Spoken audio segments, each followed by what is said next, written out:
Marcus Rivera stood frozen in his doorway, his breath creating clouds in the frigid Montana air, staring at the crimson trail that led from the edge of the dark forest to something small and black huddled against his porch steps.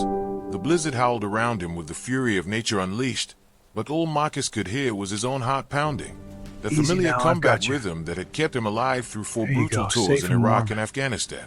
What he found that frozen February night would change his life in ways that no war, no therapy, no medication ever could. The tiny creature he mistook for an abandoned puppy would grow into something that would make even the most hardened wildlife experts step back in awe and fear. But on that bitter evening, with the wind chill pushing temperatures to lethal levels, Marcus had no idea he was about to raise one of nature's most powerful apex predators as his own family. The bundle of jet black fur was barely clinging to life when Marcus dropped to his knees beside it in the deep snow. No bigger than a coffee mug, the creature's eyes were still sealed shut, its tiny body convulsing violently against the -25-degree cold. Each shallow breath created a miniature cloud that dissipated almost instantly in the savage wind. Marcus's military-trained hands, scarred from shrapnel and steady from years of handling weapons under fire, trembled as they reached for the dying creature. This small, helpless thing needed him. For the first time in the 3 years since he'd returned from his final deployment, something needed him to be strong, to be present, to be more than just a ghost haunting his own life. Chapter 1. The Broken Soldier. Marcus Rivera had moved to this isolated corner of Montana 8 months earlier, running from everything and everyone. The Veterans Administration doctors had cycled him through every medication in their arsenal, every therapy technique in their playbook. Pills for the nightmares, pills for the anxiety, pills for the depression, pills to counteract the side effects of the other pills. Nothing worked. The explosions still rocked him awake every night. Phantom sounds that his rational brain knew weren't real, but his body responded to with the same adrenaline surge as if he were back in Kandahar. The faces of fallen brothers haunted every quiet moment. Rodriguez, who'd been telling Marcus about his daughter's 5th birthday party when the IED detonated. Chen, whose last words had been, "Tell my wife I love her." Patterson, Williams, Jackson. The list went on. An endless roll call of the dead that Marcus recited in his darkest hours. His cabin, 23 miles from the nearest neighbor and 40 miles from the small town of Glacier Ridge, was supposed to be his fortress of solitude.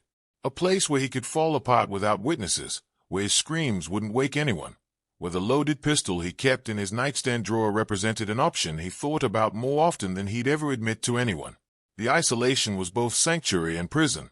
Some days, Marcus would realize he hadn't spoken a word aloud in over a week. His voice, when he did use it, sounded strange and rusty, like a machine that had gone too long without maintenance. But now, kneeling in the snow with this dying creature in his hands, Marcus felt something he hadn't experienced in years: purpose. He tucked the tiny animal inside his heavy flannel shirt, feeling the flutter of its heartbeat against his chest. So fast, so fragile, fighting desperately to keep going. As he stumbled back inside his cabin, 20 years of military training kicked into gear with the precision of muscle memory. He grabbed towels from the bathroom, cranked the wood stove until it roared with heat, and began the delicate process of warming the frozen creature without shocking its system. The ice crystals in its fur melted slowly, revealing a coat so purely black it seemed to absorb light itself, like a living shadow. As Marcus worked with gentle efficiency, rubbing circulation back into the tiny limbs, he noticed the pores seemed unusually large for such a small animal. But exhaustion, adrenaline, and desperate concern overrode any deeper analysis. Right now, all that mattered was keeping this small life from slipping away into the darkness. "Come on, little guy," Marcus whispered, his voice hoarse from disuse and tight with emotion. He hadn't spoken to another living soul in 3 weeks. "Don't give up on me now. I know what it's like to want to quit, to just let the cold take you. But you've got to fight. Just a little longer. Fight." The creature stirred slightly, the faintest whimper escaping its throat. Marcus had seen enough death, had held too many dying men in his arms, to recognize when something was fighting to live. And this tiny thing, against all odds, was fighting with everything it had. He mixed warm water with canned milk from his pantry, using a medicine dropper from his extensive first aid kit to carefully feed the animal drop by precious drop. At first, the creature was too weak to even swallow properly, and Marcus had to massage its throat gently to help the liquid go down. But gradually, instinct took over, and the small mouth began to work on its own, accepting the nutrition it so desperately needed. Life seemed to return to the small body degree by degree. By 3 in the morning, the creature was breathing steadily, curled up in a nest of towels next to the wood stove. Its tiny chest rose and fell with a rhythm that Marcus found himself matching with his own breathing, a meditation he hadn't known he needed. Marcus sat in his worn leather recliner, watching that small rise and fall, completely transfixed. For the first time in longer than he could remember, his mind wasn't replaying combat scenarios or calculating threat assessments of every shadow in his peripheral vision. Instead, he was completely focused on this small life he'd pulled from the storm. When the sun finally broke through the clouds the next morning, painting the snow-covered landscape in shades of pink and gold, both Marcus and the puppy were still alive. But Marcus would later reflect that this was the night both their lives truly began, or perhaps began again. The nearest veterinarian was in the town of Glacier Ridge, a 2-hour drive on good days. The roads were still choked with snow from the blizzard, with drifts in some places reaching nearly 4 feet high.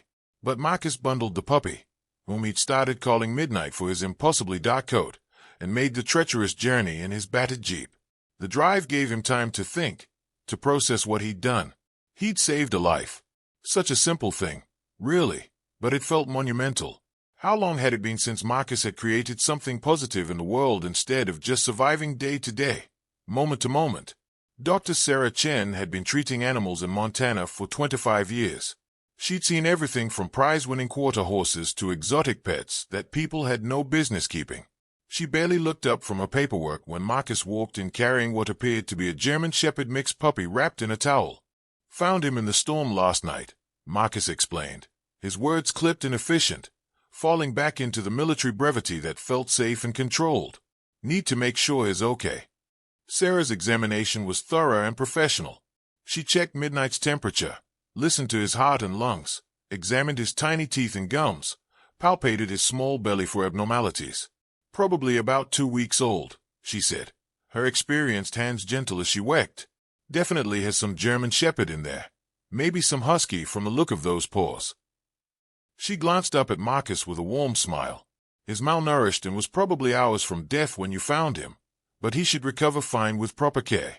You planning to keep him?" Marcus hadn't actually considered the question until that exact moment.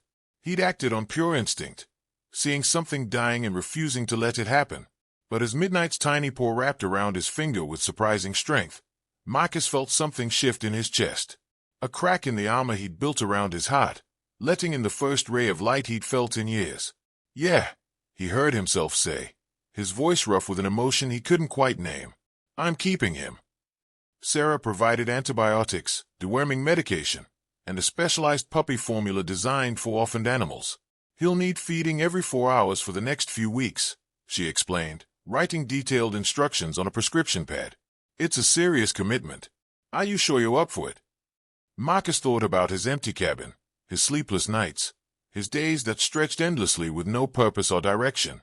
He thought about the pistol in his nightstand and how many times he'd held it, feeling its weight, considering whether the world would even notice if Marcus Rivera simply stopped existing.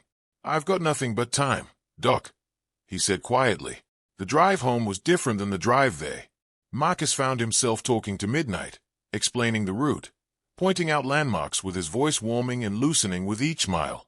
The puppy was secured in a cardboard box on the passenger seat, wrapped in towels, occasionally making soft whimpering sounds that Marcus responded to with reassurance. "That's where the elk cross in spring," he said, gesturing to a vast meadow blanketed in white. "Hundreds of them, moving like a river. And that ridge there," he pointed to a dramatic rock formation, "that's where the eagles nest. So one take a full-grown rabbit once, just swoop down and gone." His voice, unused for so long, was rusty but gradually becoming more natural. It felt strange to speak to another living being, even one who couldn't understand the words. But Midnight seemed to listen, his tiny ears, still floppy with youth, twitching at the sound of Marcus's voice. Back at the cabin, Marcus threw himself into caring for Midnight with military precision. He created feeding schedules maintained to the exact minute. He kept detailed logs of weight gain, behavior changes, developmental milestones. He researched puppy development obsessively during the hours Midnight slept, reading everything he could find about proper nutrition, socialization, training techniques. The puppy responded to the disciplined regimen by thriving. Within a week, Midnight's eyes had opened, revealing the most striking amber irises Marcus had ever seen.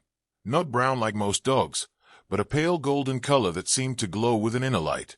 They were unusually intelligent eyes, tracking Marcus's movements with an awareness that seemed beyond what a 2-week-old puppy should possess.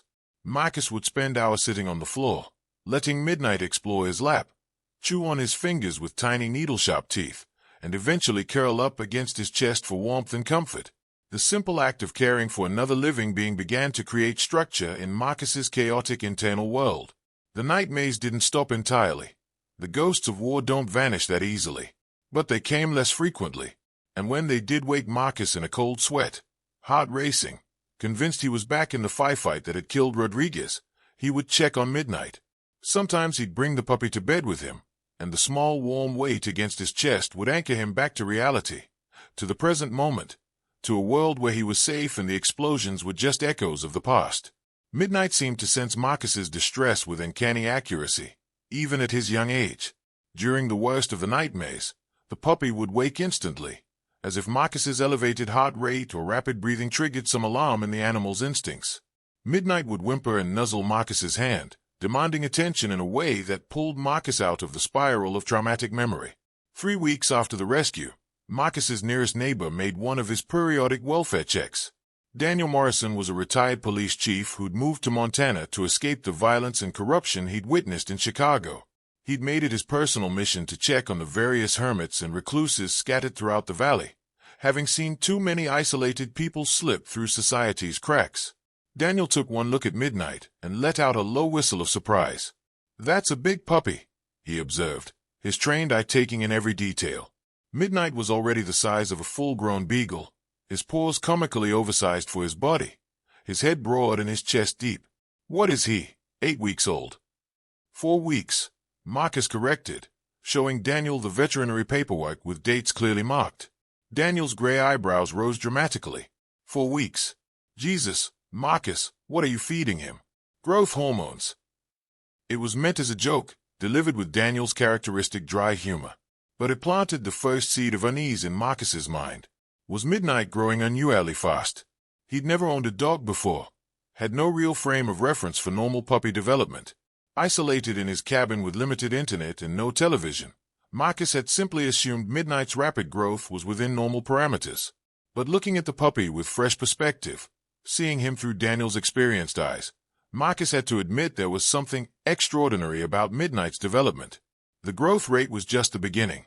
Midnight's intelligence manifested in ways that went beyond typical canine behavior.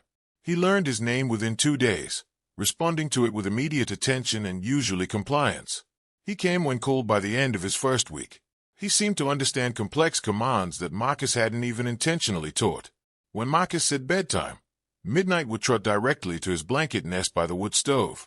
When Marcus grabbed his coat, Midnight would position himself by the door, waiting patiently. It was as if the animal could read Marcus's intentions before Marcus himself had fully formed them. The bond between them deepened with each passing day. Marcus found himself structuring his entire life around Midnight's needs and schedule. Morning walks became expeditions through the forest, with Midnight displaying an uncanny ability to track scents and navigate terrain with confidence that seemed impossible for such a young animal. The puppy showed absolutely no fear of the wilderness that surrounded them. While Marcus had expected Midnight to stick close, to show the typical puppy nervousness about new sights and sounds, instead the young dog moved through the trees with an inherent confidence that was both impressive and slightly unsettling. By week 6, Midnight had tripled in size again. His jet-black coat had grown thick and lustrous, with an undercoat so dense that when Marcus buried his fingers in it, they disappeared completely. The texture was unlike any dog fur Marcus had felt, more like the pelt of a wild animal, built for surviving the harshest conditions nature could deliver.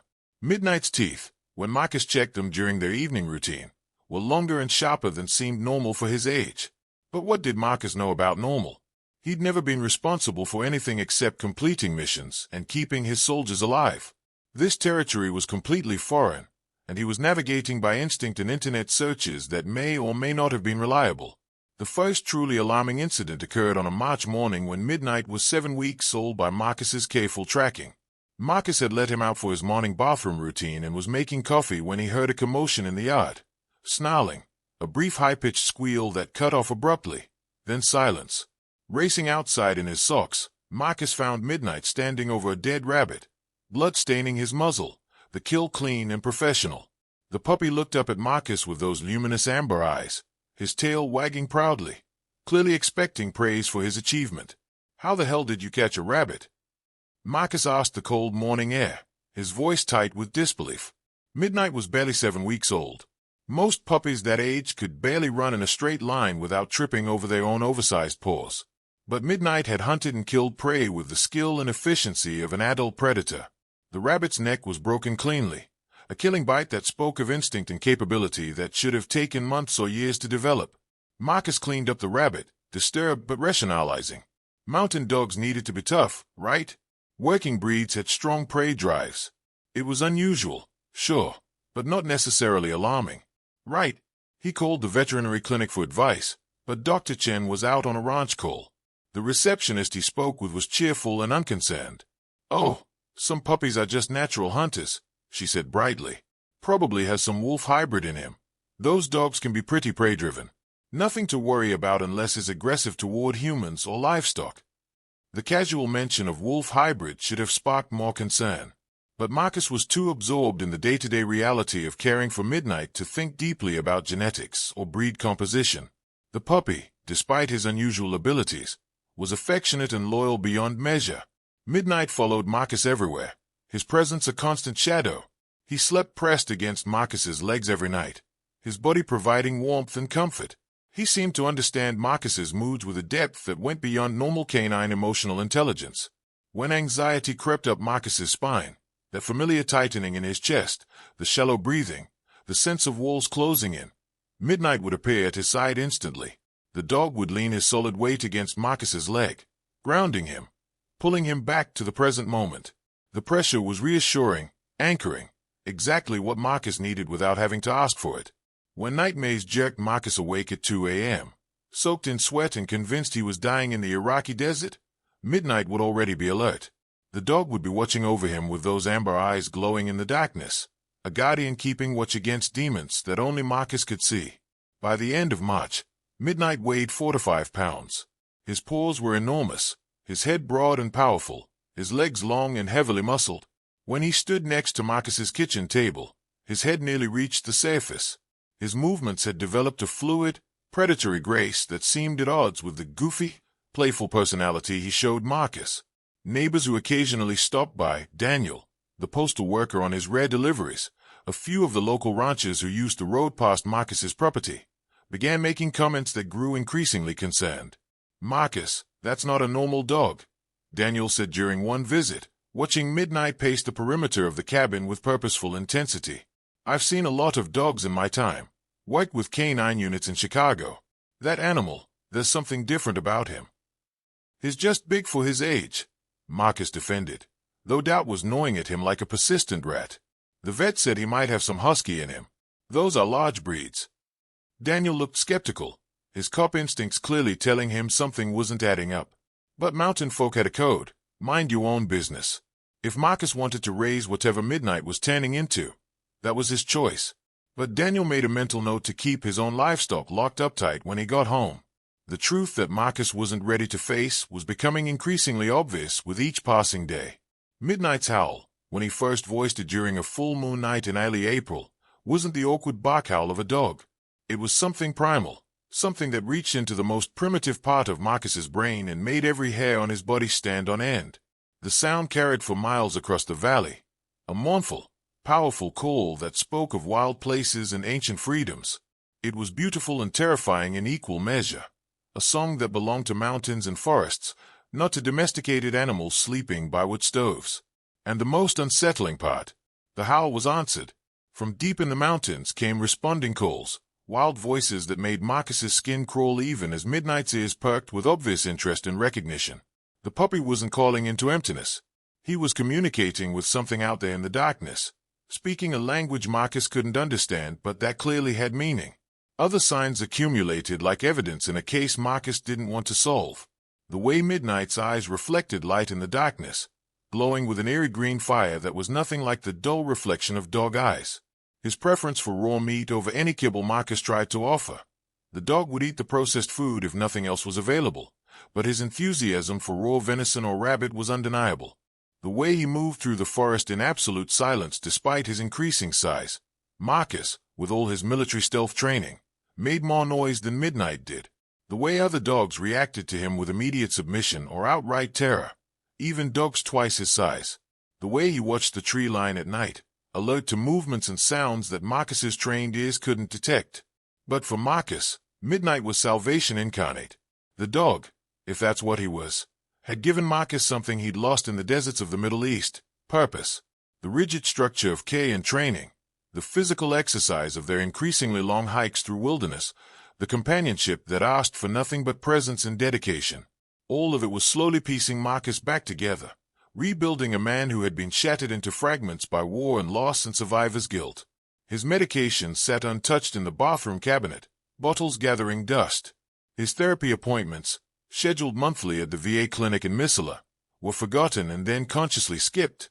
The pistol in his nightstand drawer became something he barely thought about, the weight of it no longer calling to him during the darkest hours. Midnight was healing him in ways no human intervention had managed. The dog had become his anchor, his purpose, his reason to get out of bed every morning and face another day. As April turned to May, Midnight's growth showed no signs of slowing. At what Marcus calculated to be 3 months old, Midnight weighed 75 pounds of pure muscle and sinew. His coat was absolutely magnificent, so black it had blue highlights when the sun hit it directly, thick enough that Marcus's fingers completely disappeared when he ran them through the dense fur. Those amber eyes held an intelligence that sometimes made Marcus feel like he was the one being studied, analyzed, understood. There were moments when Midnight would simply sit and watch Marcus with such intensity, such obvious comprehension, that it felt less like having a pet and more like having a companion who simply couldn't speak human languages. The pivotal moment that would force Marcus to confront what he'd been carefully avoiding came on a May evening when Midnight was supposedly 14 weeks old. Marcus had been splitting firewood behind the cabin, his shirt soaked with sweat despite the cool mountain air, working through the physical labor that helped quiet his mind. He was bent over the chopping block, positioning another log, when Midnight's deep rumbling growl froze him in place. The sound was different from anything Marcus had heard from the dog before, not warning, not play, but a promise of lethal violence that made Marcus's combat instinct scream danger. He turned slowly to find Midnight standing between him and the forest edge, every muscle tensed, hackles raised along his spine making him appear even larger, lips pulled back to reveal teeth that were definitely, undeniably too long and too numerous for any dog breed Marcus knew. A mountain lion emerged from the trees. It was a massive male, probably pushing 200 pounds, moving with the liquid confidence of an apex predator that had never met anything it couldn't kill. The big cat had likely been drawn by the scent of the deer Marcus had processed 2 days ago, the meat hanging in his smoke case. The lion looked at Marcus with cold, calculating eyes. This was prey assessment. The cat was determining whether this human was worth the effort to kill and eat. Marcus's rifle was inside the cabin, 20 feet away. He had his axe, but against a mountain lion's claws and teeth and superior speed, it would be almost useless. He tightened his grip on the handle anyway, his mind running through combat scenarios, calculating odds of survival. They weren't good. Midnight moved forward, placing himself firmly and deliberately between Marcus and the approaching predator. The sound that came from his throat was like nothing Marcus had ever heard. Not a bark, not a growl, but a roar of challenge that seemed to vibrate through the ground itself. At 75 pounds, Midnight should have been nothing but a light snack for a 200-pound mountain lion. The size difference was dramatic, the odds impossibly stacked. A rational animal would have backed down, would have chosen survival over confrontation. But there was nothing rational in Midnight's posture. This was pure, instinctual territoriality. These were his humans, his land, his territory to defend. The message in his bearing was crystal clear. If the mountain lion wanted to reach Marcus, it would have to go through Midnight first, and that passage would be paid for in blood and pain. The standoff lasted perhaps 30 seconds, though it felt like hours to Marcus. His heart pounded with that combat rhythm he knew so well, adrenaline flooding his system, every sense heightened to supernatural clarity. The mountain lion's ears flattened against its skull. Its tail lashed with agitation. It took one step forward, testing, and Midnight's roar intensified, his body lowering into a fighting stance that spoke of readiness to die if necessary. And then, impossibly, the mountain lion backed down. The big cat, an apex predator that had probably never retreated from anything in its life, chose discretion over valor. It backed away slowly, never taking its eyes off Midnight, moving with dignity but definite retreat. When it reached the tree line, it gave one final snarl of displeasure and melted into the forest like smoke. Midnight maintained his protective stance until the threat was completely, undeniably gone. Only then did he turn to Marcus, his posture relaxing, tail beginning to wag as if he'd just performed a simple trick like fetching a ball. Marcus sank to his knees, his legs suddenly unable to support his weight. Adrenaline made his hands shake as he buried them in Midnight's thick fur, feeling the solid reality of this incredible animal who had just saved his life. "What are you, boy?" Marcus whispered, his voice cracking with emotion. "What are you really?" That night, Marcus sat at his laptop, finally ready to confront what he'd been avoiding for months. His internet connection was slow and unreliable, but he was patient, methodically typing in Midnight's characteristics one by one. Rapid growth rate. Check. Advanced hunting ability at young age. Check. Amber eyes. Check. Thick black coat with dense undercoat. Check. Howling that's answered by wild animals. Check. Unusual size and muscular development. Check. Predatory grace and silence of movement. Check. Protective territorial behavior. Check. Teeth longer than normal canines. Check. Every search led him to the same conclusion. Every article, every forum post, every wildlife site pointed to the same impossible answer that Marcus had been desperately trying not to see. Canis lupus. Wolf. Marcus closed the laptop with trembling fingers, his breath coming short and sharp. He looked at Midnight, who was curled at his feet, warm and solid and real, watching Marcus with those two intelligent amber eyes that seemed to understand exactly what revelation had just occurred. "You're not a dog," Marcus said aloud, his voice hollow with shock and wonder. "You're a wolf. I didn't rescue a puppy. I rescued a wolf pup." The pieces fell into place with devastating clarity. The mother wolf had probably abandoned the runt during that February blizzard, nature's harsh calculus determining that she couldn't feed all her pups, so the weakest had to be sacrificed. Midnight had been left to die in the snow, the brutal mercy of wild survival. And Marcus, knowing nothing about wildlife, seeing only a dying puppy that needed help, had taken him in, had bottle-fed him, raised him, bonded with him in ways that should never have happened between human and wolf. The implications crashed over Marcus like a wave. Keeping a wolf was illegal. Midnight would be taken away if anyone found out. He'd be relocated to a sanctuary or wildlife preserve, torn from the only family he'd ever known. Or worse, euthanized as a dangerous wild animal that had become too habituated to humans. The thought of losing Midnight, of having him ripped away, made something in Marcus's chest constrict painfully.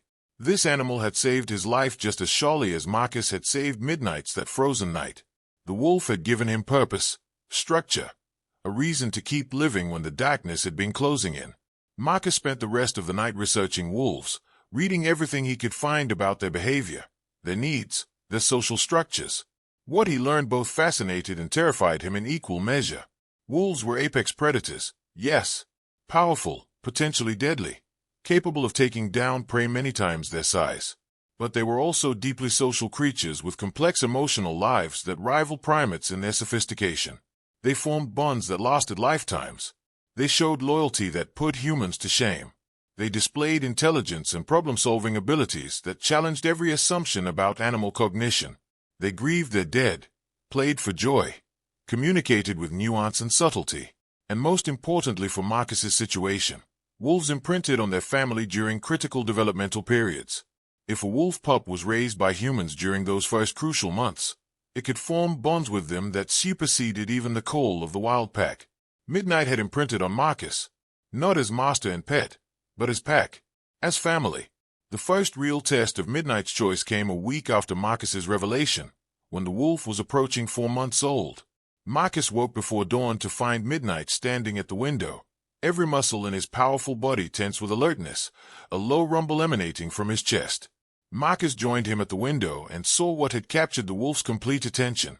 At the tree line, barely visible in the pre-dawn light, stood 5 wolves. They were arranged in a loose semicircle, all eyes fixed on the cabin, their body language speaking of curiosity and something more, recognition, perhaps, or challenge. These were wild wolves, probably the pack that had been answering Midnight's howls for the past 2 months. They were magnificent creatures, with coats of gray and brown and white, built for endurance and survival in the harshest conditions. But none had Midnight's pure black coat. None matched his size. At 4 months, Midnight was already larger than the pack's females and nearly as big as what appeared to be a subadult male. The alpha of the pack, a grizzled gray male with scars across his muzzle speaking of battles won and territory defended, took a step forward and howled. It was a clear summons, an invitation, or perhaps a challenge. Marcus's hand moved instinctively toward his rifle, but Midnight turned and looked at him with those amber eyes. And impossibly, undeniably, the wolf shook his head, a gesture so human-like that it made Marcus freeze in place. The message was clear. This wasn't Marcus's fight. This was between Midnight and his own kind. "You want to go to them," Marcus said quietly, his heart breaking even as he spoke. "I understand. They're your family, your real family, not me." But Midnight didn't move toward the door with the eager anticipation Marcus expected. Instead, the wolf stood his ground, looking between Marcus and the wild pack as if weighing something profound. Finally, Marcus made a decision that went against every instinct of self-preservation and control. He opened the door. "Go," he said, his voice cracking. "If you want to be with them, go. I won't stop you." Midnight walked out slowly, his movements confident but cautious. The wild pack watched his approach with intense focus, their body language shifting as he drew nearer. The alpha's ears went forward, assessing this unusual wolf who smelled of humans and would smoke and domestic life. Marcus stood in the doorway, his heart hammering, watching what he was certain would be Midnight's departure from his life. The wolf would join his pack, return to the wild where he belonged, and Marcus would be alone again. Back to the empty cabin, the silent days, the pistol in the nightstand drawer calling to him with promises of permanent peace. But Midnight didn't join the pack. He approached within 10 feet of the alpha, close enough for a proper assessment. The two wolves regarded each other for a long moment, some complex communication passing between them that Marcus couldn't interpret but could feel the weight of. The alpha lowered his head slightly, not quite submission but acknowledgement, recognition of Midnight as something other than pack member or rival, something unique. And then Midnight turned around.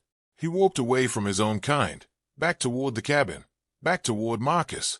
When he reached the porch, he sat down beside Marcus's leg and leaned his considerable weight against the human who had raised him. The message was unmistakable. He had made his choice. The wild pack watched for another moment, then melted back into the forest like smoke dissipating. They didn't challenge Midnight's decision. In their ancient wisdom, they seemed to understand something humans often forgot. Loyalty transcends species, and family is defined by choice as much as by blood. Marcus sank to his knees on the cold porch, wrapping his arms around Midnight's powerful neck, burying his face in the thick black fur. "You chose me," he whispered, tears streaming down his face, the first tears he'd allowed himself to cry since coming home from war. "You actually chose me." Midnight leaned into the embrace, a low rumble in his chest that wasn't a growl but something else, a sound of contentment, of belonging, of home found. Word spread slowly but inexorably through the valley about Marcus's unusual dog. People talked in the general store, at the gas station, in the small diner where Marcus never went but where his story traveled on the wind of gossip and speculation. Most dismissed it as mountain folk exaggeration. You know how those hermit types are, making pets out of anything, probably just a really big Malamute or some such. But some people, especially the ranchers who had lost livestock to wolf predation over the years, started asking uncomfortable questions. Marcus knew he was living on borrowed time. Someone would eventually connect the dots, or Midnight would do something that couldn't be explained away as aggressive dog behavior. Every day felt like a gift that could be revoked at any moment. He tried to be careful. Midnight learned to modulate his behavior around the few humans they encountered, never showing aggression unless Marcus was directly threatened. He could almost pass for a very large dog when he wanted to, though the intelligence in those amber eyes tended to unsettle anyone who looked too closely. Even Daniel Morrison, who visited occasionally despite his obvious unease, commented on Midnight's unusual self-control. "Most animals that size, that powerful, they got attitude problems," the retired police chief observed. But Midnight there, it's like he's constantly making choices about how to behave. Dogs don't do that. Dogs just react. Marcus couldn't argue with that assessment. Midnight was always choosing to tolerate visitors, choosing to ignore the neighbors' barking dogs, choosing to walk calmly beside Marcus instead of running free through the forest he clearly longed to explore. The incident that would shatter Marcus's carefully maintained privacy came on a humid July evening. A group of hikers, lost and increasingly panicked as darkness fell, stumbled onto Marcus's property. They came from behind the cabin, disoriented and frightened, calling out for help. Marcus stepped out to assist them, but before he could even speak, Midnight reacted. The wolf positioned himself between Marcus and the strangers with such speed and precision that it looked choreographed. His hackles rose to make him appear even more massive. His lips pulled back to reveal teeth that were undeniably those of a predator. The rumble from his chest was a clear warning that carried all the authority of an animal fully capable of backing up the threat. The hikers froze, their faces going pale with terror. One of them, with shaking hands, pulled out a cell phone and started recording video. "Call him off," the woman with the phone screamed. "Oh my God, call him off."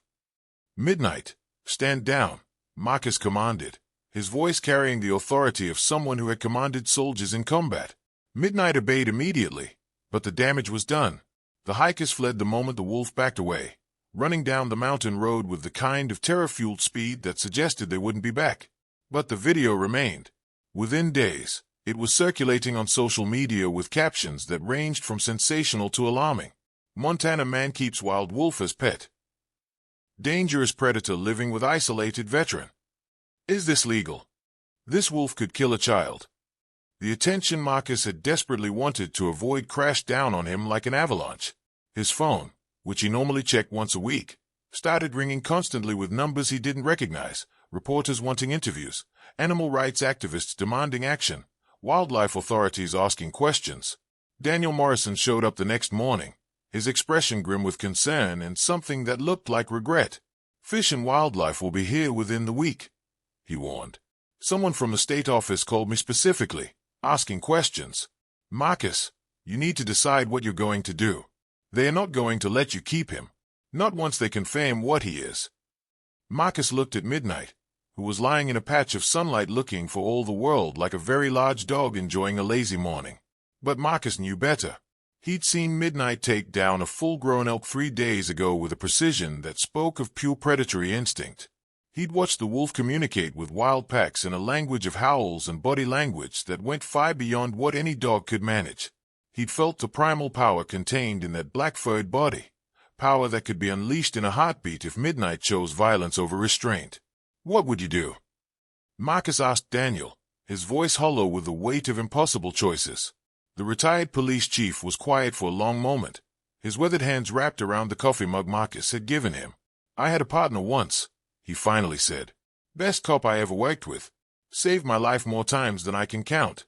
Took 2 bullets meant for me during a convenience store robbery gone wrong." He paused, looking out the window at the mountains. "When the department wanted to force him into retirement for some bureaucratic bullshit reason, politics, quotas, corruption, I fought like hell to keep him. Lost my chance at captain over it. Created enemies in the department who made my life miserable for years." He turned to look directly at Marcus, his eyes holding decades of hard experience. "But he was just a human, just another cop. What you've got there." He gestured toward Midnight. "That animal saved your life in a different way, didn't he? Pulled you back from whatever edge you were standing on when you found him." Marcus could only nod, his throat too tight for words. "Then you fight," Daniel said simply. "You find a way to make it legal, or you find a way to disobey. But you don't let them take him if he doesn't want to go. That's what loyalty demands."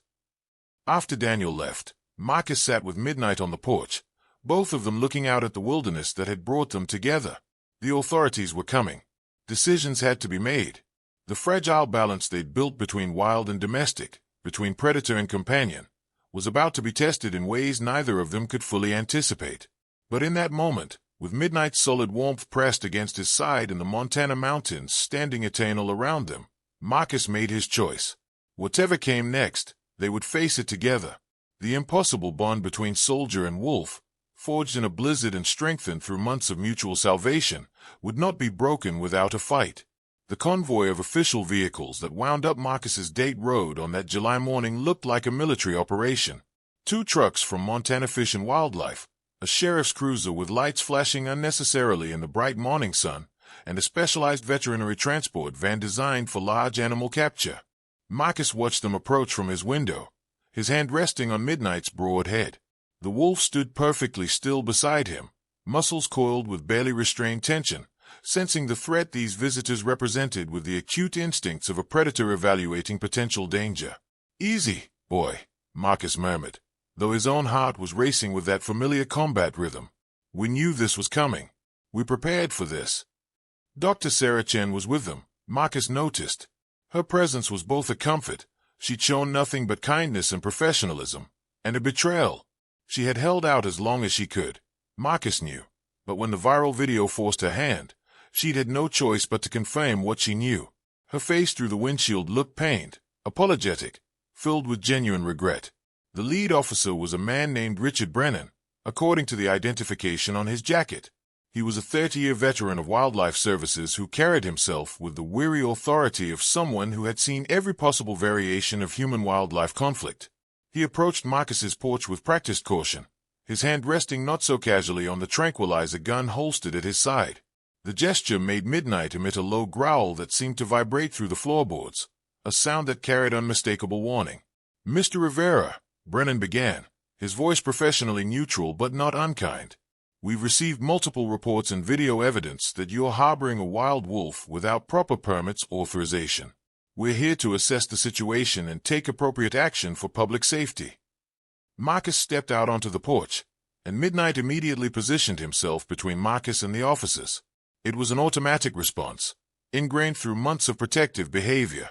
The wolf's amber eyes tracked every human present with an intensity that made several officers take involuntary steps backward.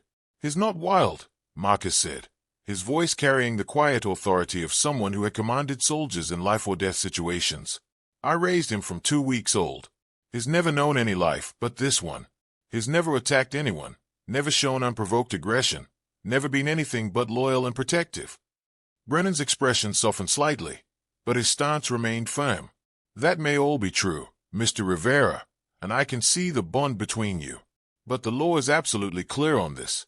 Wolves are protected species under federal regulations. They cannot be kept as pets or companions without extremely specific permits that require institutional backing, insurance, and facilities that meet strict criteria." He paused, glancing at Midnight with what looked like genuine respect.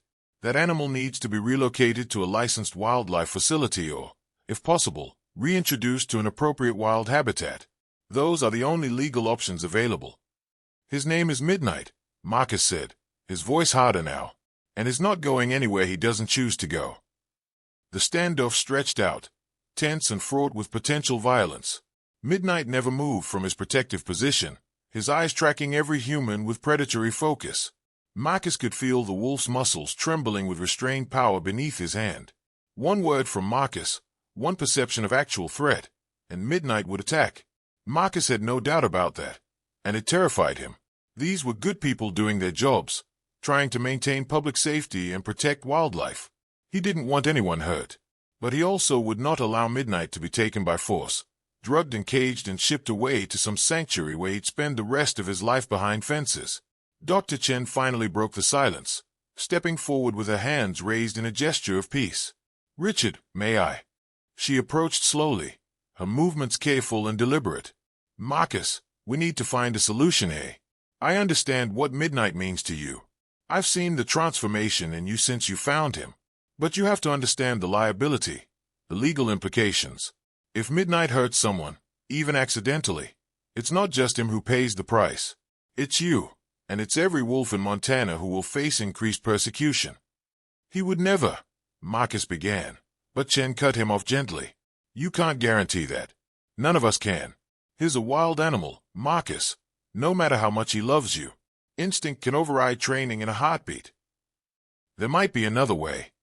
The new voice made everyone turn. Daniel Morrison had arrived, his truck pulling up behind the official vehicles. With him was someone Marcus didn't recognize, an elegant older woman in professional attire who carried herself with the unmistakable bearing of authority. Margaret Ellis, the woman introduced herself, extending a hand to a clearly surprised Brennan. Retired federal judge. Wildlife law has always been a particular interest of mine. Judge Ellis, Brennan said, something like respect and wariness mixing in his tone.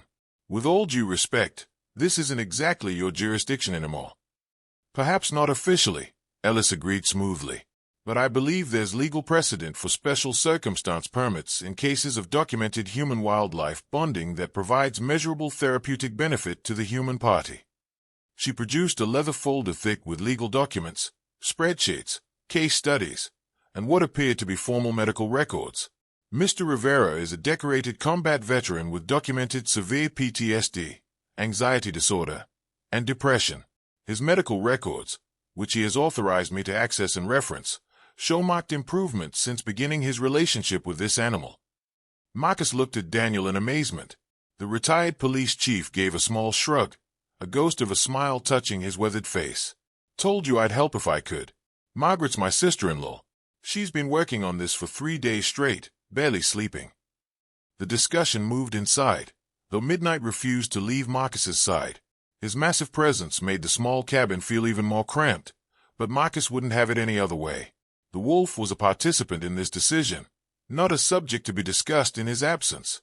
Judge Ellis laid out her case with the precision of someone who had spent decades constructing legal arguments that could withstand the highest scrutiny. There were precedents, she explained. Rare, unusual, often controversial, but existing nonetheless. Cases where special permits had been granted for therapeutic animal relationships that fell outside normal regulatory frameworks. A combat veteran with a trained service monkey that was technically a wild species. A child with severe autism whose bond with a rescued eagle had been documented to provide breakthrough communication development. An elderly woman with terminal cancer who found comfort in a rescued bobcat kitten. The key, Ellis said, looking directly at Brennan with eyes that had intimidated prosecutors and defense attorneys for 40 years, is demonstrating that the benefit to the human substantially outweighs the potential risk to public safety, and that appropriate safeguards can be implemented and maintained. Brennan was skeptical, his professional experience making him cautious of precedents that existed more in legal theory than practical application.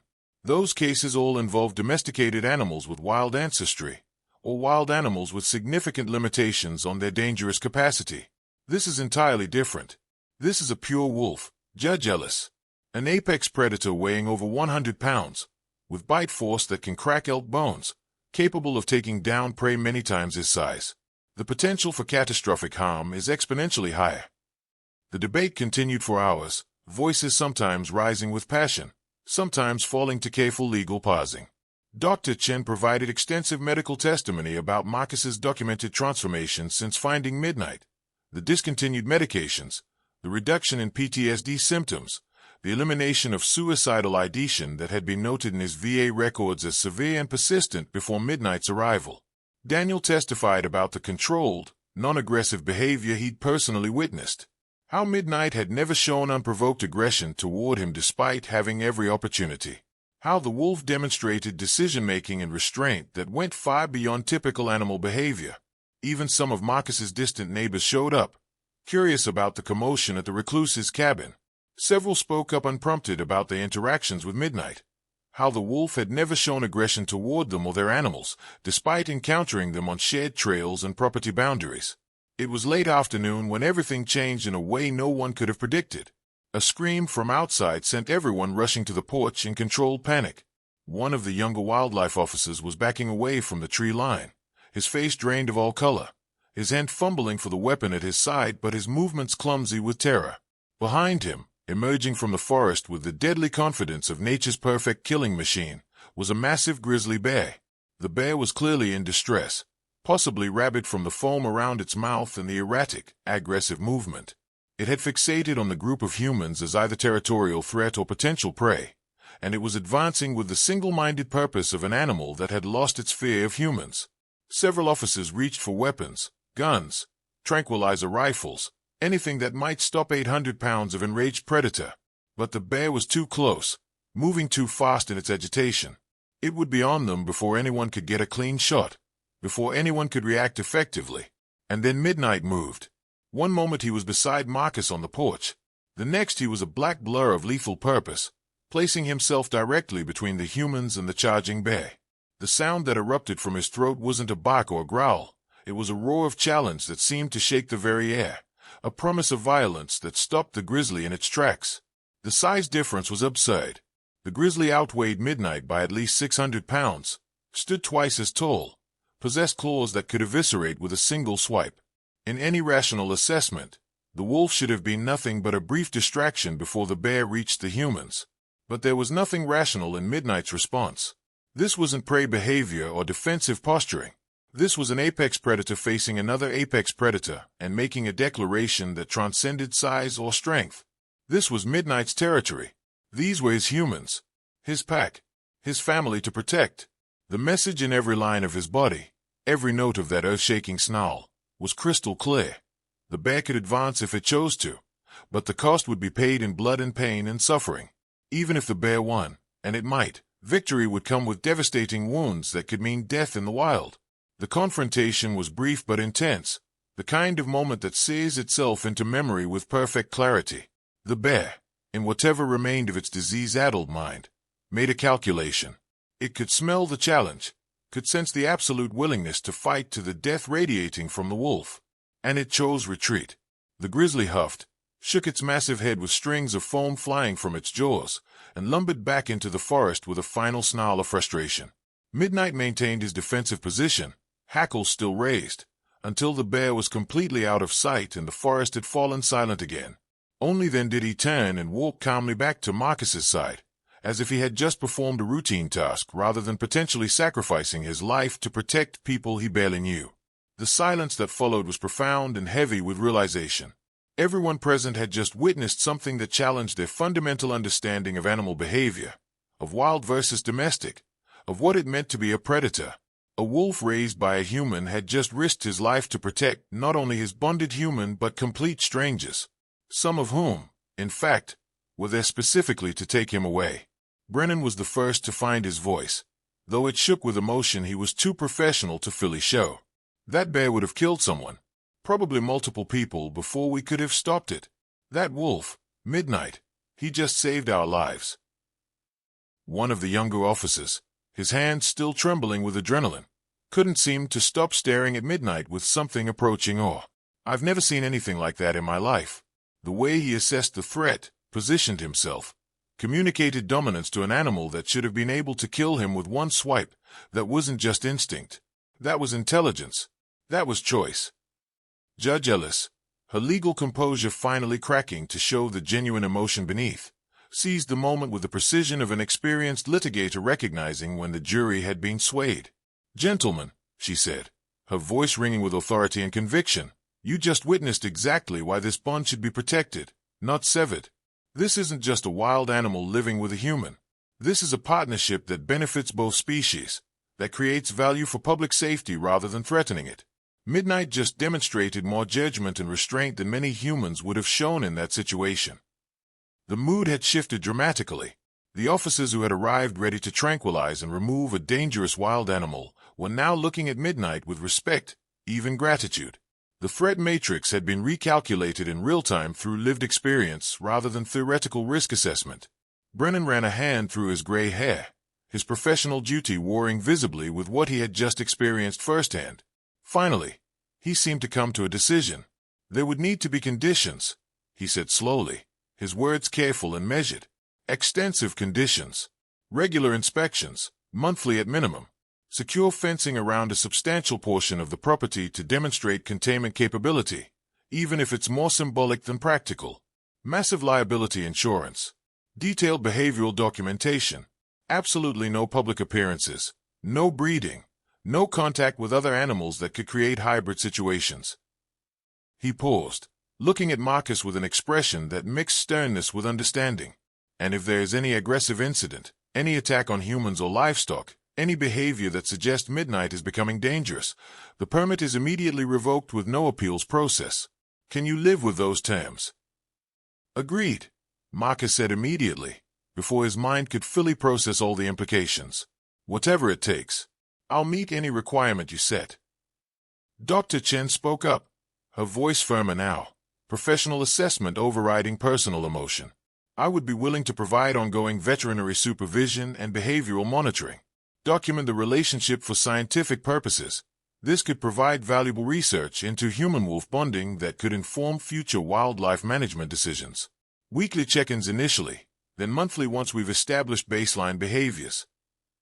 Over the next 3 hours, they hammered out an agreement that was unprecedented, possibly legally questionable in its flexibility, but ultimately a solution that everyone could accept.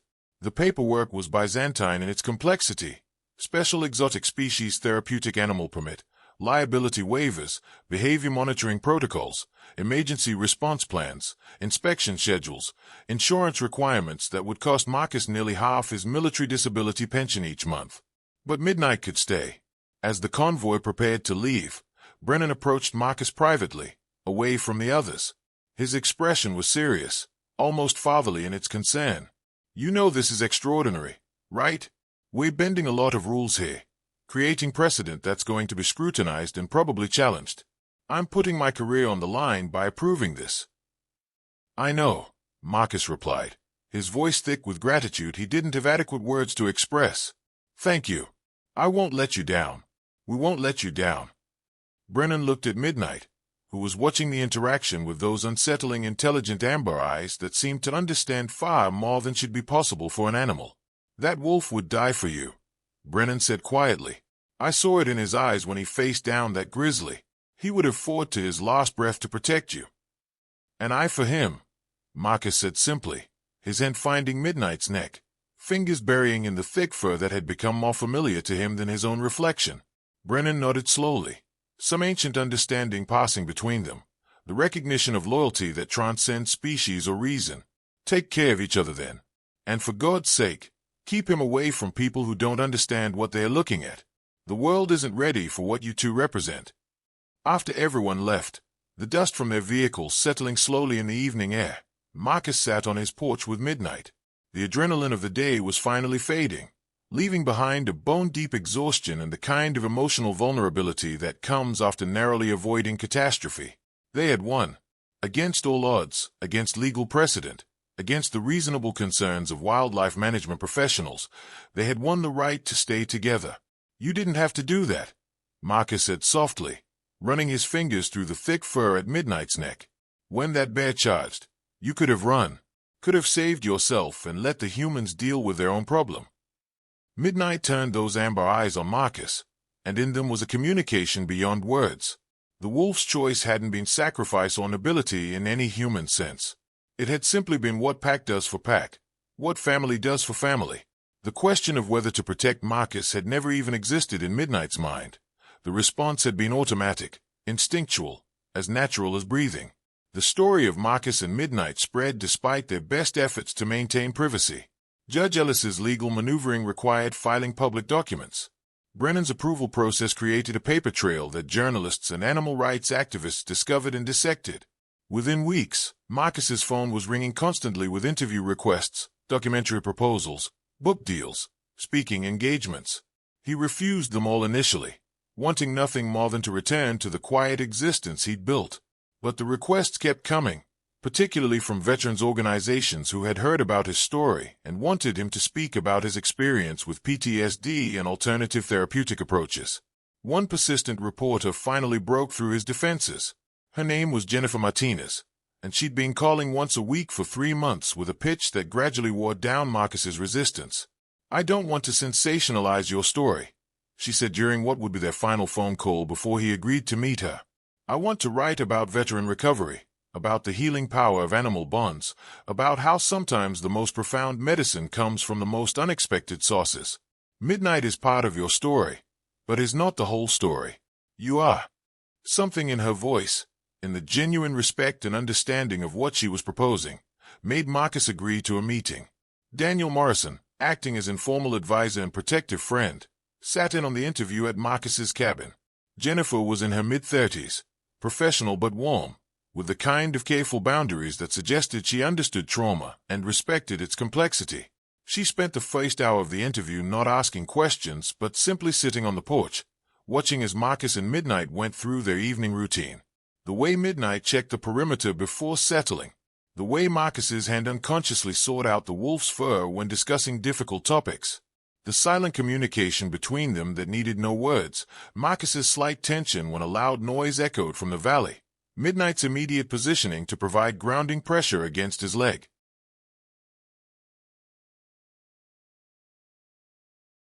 How many veterans come home broken and never find their way back? Jennifer asked quietly, her recording device sitting forgotten on the porch table.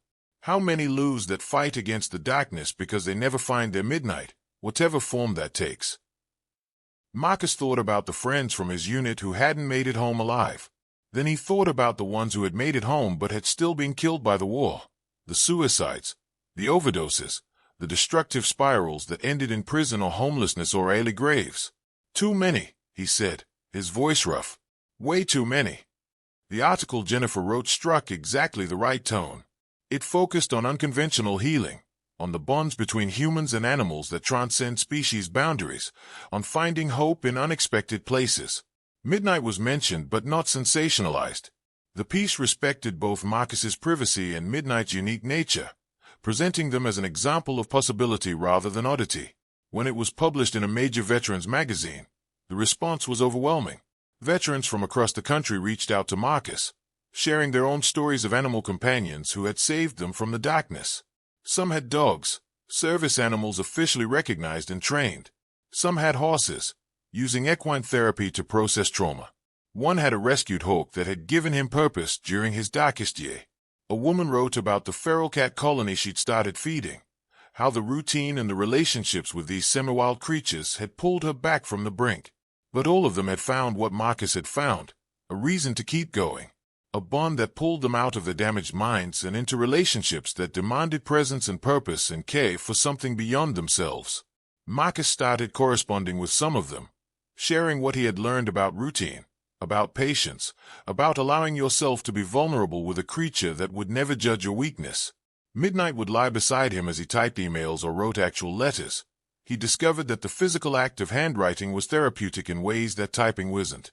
Occasionally, the wolf would nudge Marcus's elbow when he'd been at the computer too long, a gentle reminder that the physical world needed attention, that the mountains were waiting for their evening walk, that life happened outside the screen. One evening in late autumn, as the first snow of the season began to fall, Marcus and Midnight sat in their usual spot on the porch. The valley below was transforming into a winter wonderland, the aspens already bare and the evergreens collecting white crowns. In the distance, barely visible in the twilight, the wild pack was moving through the valley. Marcus could see them with his binoculars, 7 wolves in perfect formation, hunting with the coordinated precision of millions of years of evolution. Midnight watched them with intense focus, his amber eyes tracking every movement. His ears were forward, his body alert with interest. But he made no move to join them. The choice had been made and remade every day for over a year now. Do you ever regret it?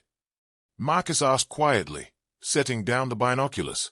Choosing this life instead of that one. Choosing me instead of them. Midnight turned those remarkable eyes on Marcus, and in them was an answer that transcended words. Regret was a human concept, based on comparing what is to what might have been. Midnight lived in the eternal present, in the choices made moment by moment without the weight of roads not taken. He had chosen Marcus. He chose Marcus again every morning when he woke and every evening when he settled for sleep. He chose Marcus in every walk through the forest when he could have run and never come back.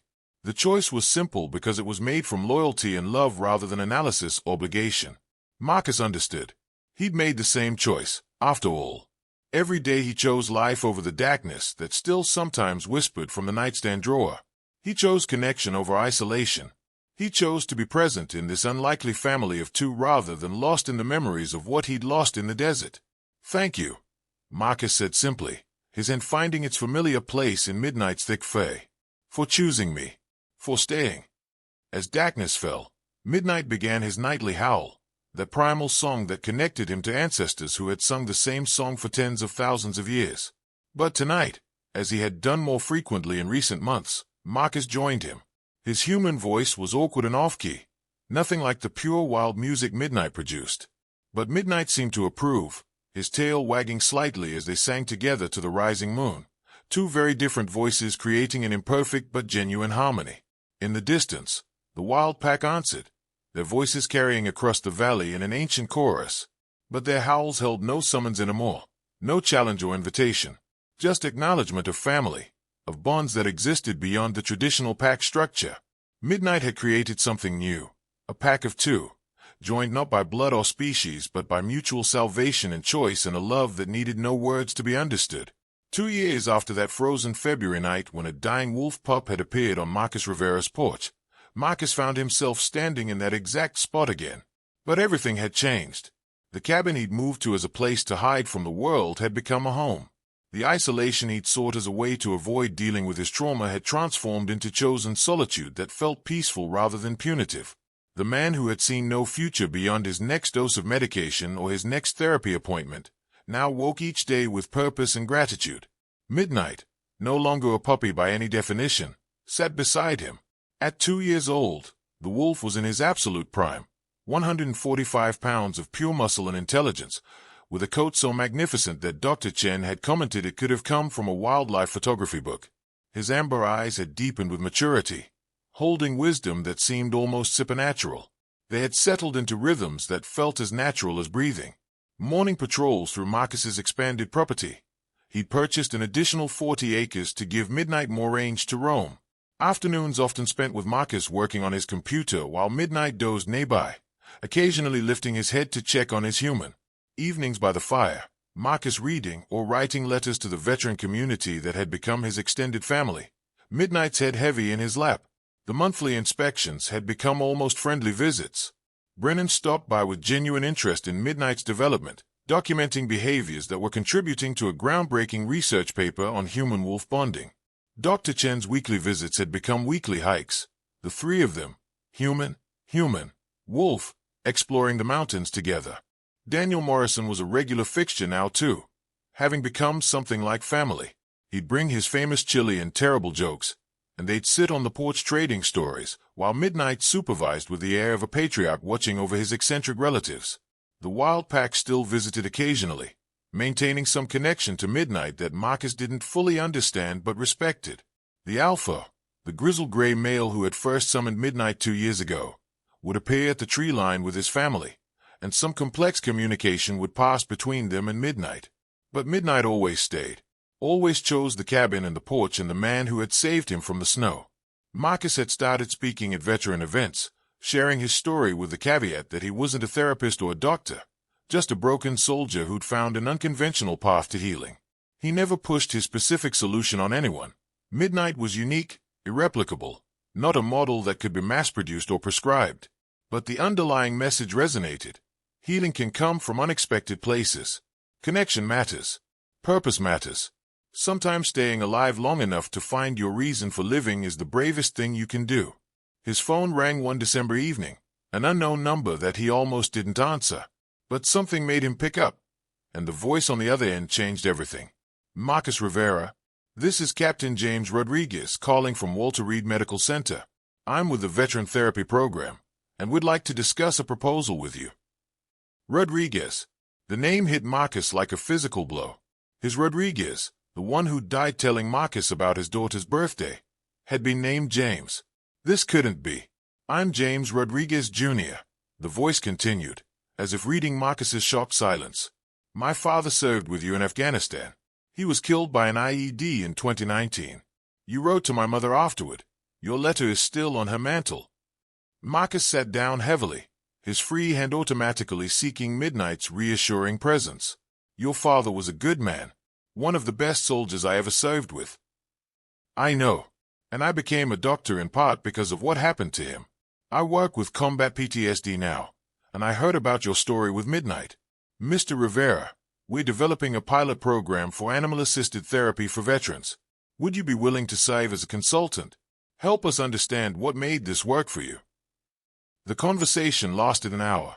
Rodriguez Jr. explained a program that would connect veterans with rescued animals, not wolves, those were too complicated legally, but dogs from high-kill shelters, horses from rescue organizations, even birds of prey from rehabilitation centers that couldn't be released to the wild. We're not trying to replicate what you have, Rodriguez assured him. We're trying to understand the underlying principles, the routine, the responsibility, the relationship with a being that demands presence and care. Your experience could help save lives, Mr. Rivera. Marcus looked at Midnight, who was watching him with those amber eyes that had seen him at his worst and his best and had never judged either state. I'll help however I can, Marcus said quietly. If sharing what Midnight taught me can help even one veteran find their way back, it's worth it. Epilogue: The Storm's Gift. 3 years to the day after he'd found Midnight dying in the snow, Marcus woke before dawn with a sense of momentous occasion. Midnight was already awake, sitting at the window and watching the sky with an intensity that made Marcus join him to see what had captured his attention. Snow. The first major storm of the winter. Clouds building with that particular quality that promised hours of heavy snowfall. Not the deadly blizzard of 3 years ago, but substantial nonetheless. They went through their morning routine with the practiced ease of long companionship. Breakfast for Marcus, coffee and toast. Breakfast for Midnight, raw elk haunch from a recent hunt that Marcus had supervised and approved. As they sat on the porch watching the snow begin to fall in earnest, Marcus found himself reflecting on the journey that had brought them here. The broken soldier who had been ready to give up, the dying wolf pup who shouldn't have survived, the impossible bond that had formed between them, challenged by law and logic and the reasonable concerns of people who thought they knew what was safe and what was dangerous. You know what today is, don't you? Marcus said softly, his hand stroking through Midnight's thick winter coat. 3 years since you showed up dying in the snow and changed everything. Midnight leaned into the touch, that rumble of contentment Marcus had learned to recognize as the wolf's version of a purr. In the falling snow, Marcus could almost see ghosts, the tiny bundle of fur he'd carried into the cabin, the gangly adolescent who'd grown too fast and hunted too well, the young adult who'd faced down a mountain lion to protect his chosen human. All of those versions of Midnight had led to this moment. A magnificent wolf in his prime, choosing every day to stay with the human who had saved him. I was so lost, Marcus admitted to the falling snow and the listening wolf. I thought I was saving you, but really, you saved me. Gave me a reason to keep going when I'd run out of reasons.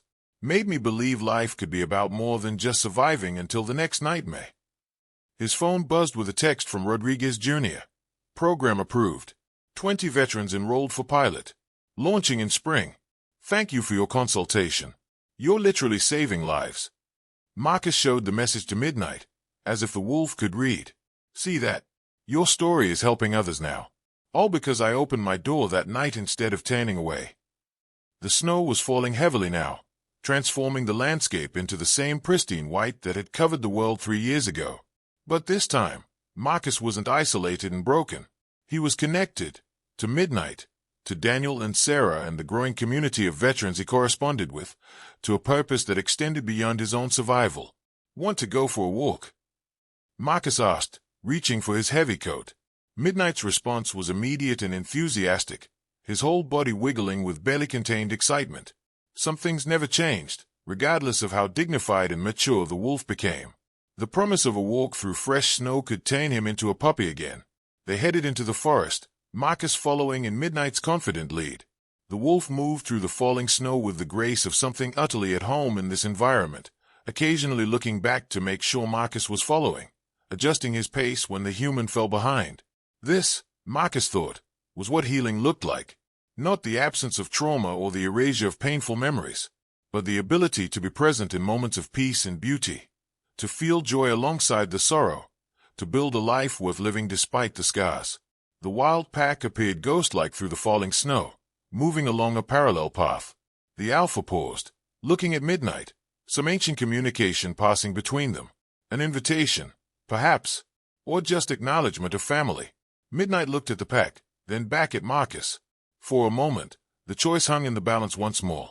Wild or domestic, pack or human, the life he was born to or the life he'd chosen.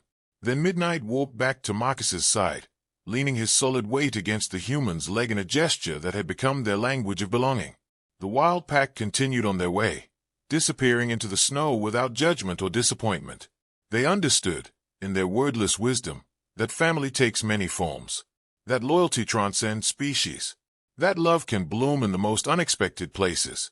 Marcus buried his hand in Midnight's fur, feeling the familiar comfort of that connection. Let's go home, he said softly.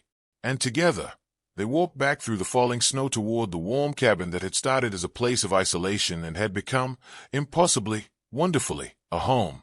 Asterisk if this story of survival, loyalty, and unconditional love between a broken soldier and the wolf who saved him has touched your heart, please share it. Let others know that healing can come from the most unexpected places. That sometimes, the creatures we save end up saving us. That family is defined not by blood or species, but by choice, dedication, and the simple act of refusing to give up on each other. Asterisk. Thank you for listening to their journey. May you find your own version of this incredible bond, whatever form it takes. Asterisk.